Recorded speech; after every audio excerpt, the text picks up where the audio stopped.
ऊषा कविता का पद्यांश 3। पद्यांश इस प्रकार है।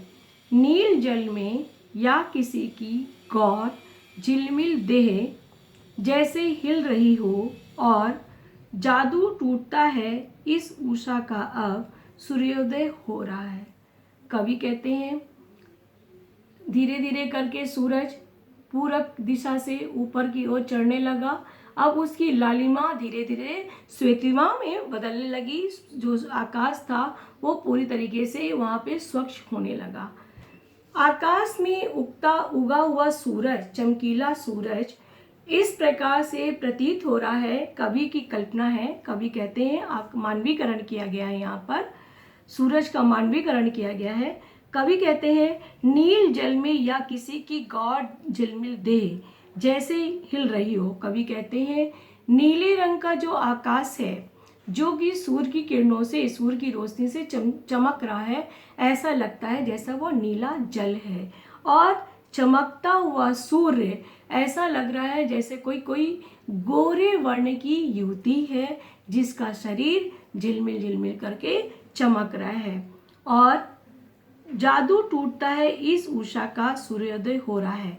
और धीरे धीरे क्या होता है कि सूरज चढ़ते चढ़ते जो प्रातःकालीन सूरज था वो अपनी जादू पूरी प्रकृति में, पूरे वातावरण में बिखेर रहा था।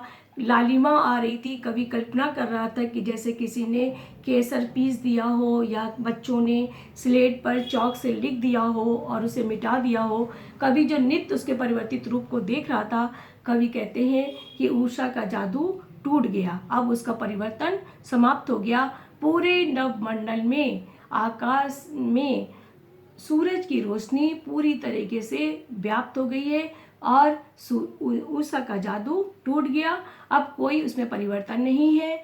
आकाश में, नवमंडल में एक ही रोशनी है जो पूरे वातावरण में व्याप्त है। इस प्रकार से कवि ने उषा प्रकृति के रंग जो बदल रही थी वो समाप्त हो गया। कवि ने उसका चित्रण किया है। इसका काव्य सौंदर्य इस प्रकार है। कवि ने सूर्योदय की बेला में उभरने वाली प्राकृतिक शोभा का बहुत ही सूक्ष्मता से अनुभव किया है।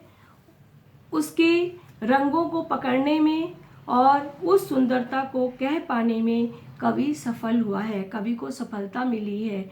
नीले जल में झिलमिलाती गोरी देह के उपमान से हमारी आंखों के सामने प्रातःकालीन सौंदर्य साकार हो उठा है। यह कल्पना नवीन और ताजा है। उषा का जादू टूटना भी पाठक की आंखों के सामने अनेक अनेक काल्पनिक चित्रों को साकार कर देता है। जैसे ग्रामीण गाँवों में ग्रामीण युवतियाँ तालाब में नहाती हैं, गौर वर्ण की हैं, वैसे ही कवि ने ग्रामीण परिवेश का पूरी कविता में चित्रण किया है। नील जल में हिल रही हो, इस पंक्ति में उत्प्रेक्षा अलंकार है। नील जल में हो रहा है में अनुप्रास अलंकार है। भाषा चित्रात्मक है। पाठक की आंखों के सामने चित्र उभर आता है। सरल और लघु शब्दावली का प्रयोग किया गया है।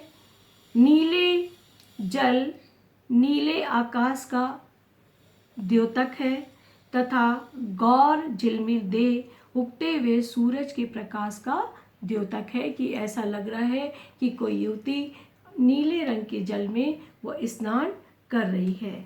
अब काव्यांश से संबंधित प्रश्नोत्तर हम लोग करेंगे।